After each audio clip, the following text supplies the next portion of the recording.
My name is Sunny Morgan, and I'm the co-founder of a global organization called Debt for Climate. It's an organization located in the Global South in collaboration with the Global North to call for the cancellation of all the financial debts of the Global South that is owed to the World Bank and to the IMF. Those debts are odious. We don't owe those debts, even though it may say, and the World Bank and the lenders may say that we owe it, but we actually don't owe it because of slavery, colonialism, and extraction from the Global South.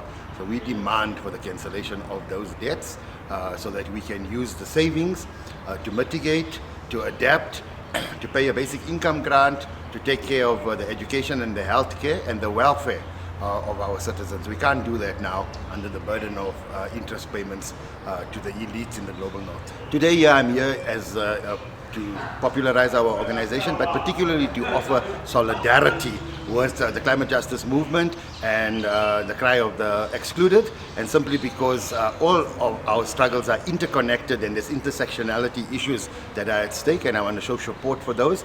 The climate crisis is not the only urgency. The living experiences of our people on the ground, unemployment, homelessness, hunger, and these are challenges that we want to address. The country is in load shedding stage 5 and 6 on a daily basis. The electricity minister tells us that it probably will be a stage 8, and that impacts the poor. The poor don't have access to solar panels and inverters and money to be able to go off the grid. When people claim, especially rich people claim they've been off the grid, I tell them that the vast majority of African people, poor people in Southern Africa have been living off the grid their whole lives. They don't have access to the grid at all. Privatization of Eskom is absolutely 100% the wrong approach. The grid and the utility is a public good, must be defended and protected at all costs, and the dirty hands of private investors, the global elite, and those who are pushing that agenda must be exposed and must be stopped. It will be a disaster for poor people, it will be a disaster for the country.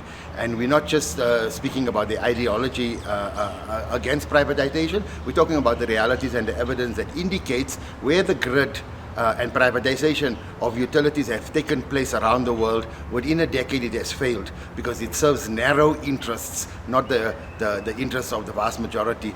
And access to water, access to energy should be a human right, and you can't depend on corporates to protect human rights. Of course we need a utility that transitions to renewable energies over time.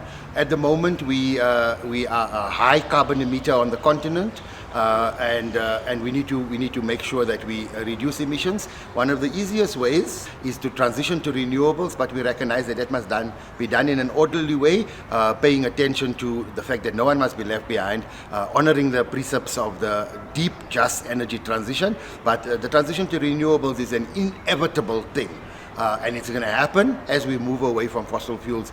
We must do it with urgency, of course, but we must do it mindful of the impacts on those that depend on the coal value chain.